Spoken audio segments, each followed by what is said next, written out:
Punnoorkulam Andathode beach ഗാദ്രിയ മസ്ജിദിൽ ഭണ്ഡാരം കുത്തി തുറന്ന് പണം കവർന്നു. ബീച്ച് മദ്രസയ്ക്ക് സമീപം ഏറെ പഴക്കം ചെന്ന ബീച്ച് ഗാദ്രിയ നമസ്കാര പള്ളിയിലെ ഭണ്ഡാരമാണ് കുത്തി തുറന്ന് പണം കവർന്നത്.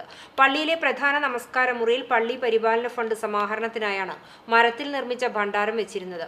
ജമാഅത്ത് നമസ്കാര സമയങ്ങളിൽ മാത്രമാണ് ഇവിടെ ആളുകൾ ഉണ്ടാവുക.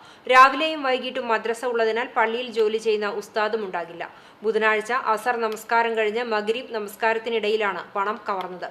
മഗ്രിബ് നമസ്കാരത്തിനെത്തിയവർ ഭണ്ഡാരപ്പെട്ട് കേടുവന്ന നിലയിൽ കണ്ടതിനെ തുടർന്ന് ഉസ്താദിനെയും പള്ളി ഭാരവാഹികളെയും അറിയിക്കുകയായിരുന്നു.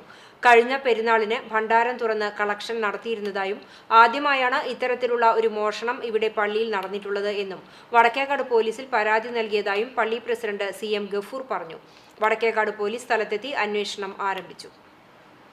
ഇന്നലെ അസ്ർ നിസ്കാരത്തിന് ശേഷം മഗ്രിബിന് നിസ്കാരത്തിന് വേണ്ടി ആളുകൾ വന്ന സമയത്താണ് ഈ പെട്ടി എന്തോ കമ്പിപ്പാറ കൊണ്ട് കുത്തി തുറന്ന രീതിയിൽ അതിന് പൈസ നഷ്ടപ്പെട്ടത്. വളരെ ഗൗരവത്തോടെ ഞങ്ങൾ ഈ വിഷയത്തിനെ കാണുന്നത്. കാരണം ആദ്യമായിട്ടാണ് ഈ പള്ളിയിൽ ഇങ്ങനെ സംഭവം ഉണ്ടാവുന്നത്. അല്ലെങ്കിൽ പള്ളിയിൽ പോലും പൂട്ടാതെ പോയാൽ പോലും സുരക്ഷിതമായിരിക്കുന്ന ഭണ്ഡാരപ്പെട്ടി ഞങ്ങളൊക്കെ ഭയങ്കര അത്ഭുതത്തോടാണ് ഈ വിഷയത്തെ നോക്കി കാണുന്നത്. എന്തായാലും ഇതിന് തക്കതായ നടപടി സ്വീകരിക്കണമെന്ന് മാത്രമാണ് അഭ്യർത്ഥിക്കുന്നത്.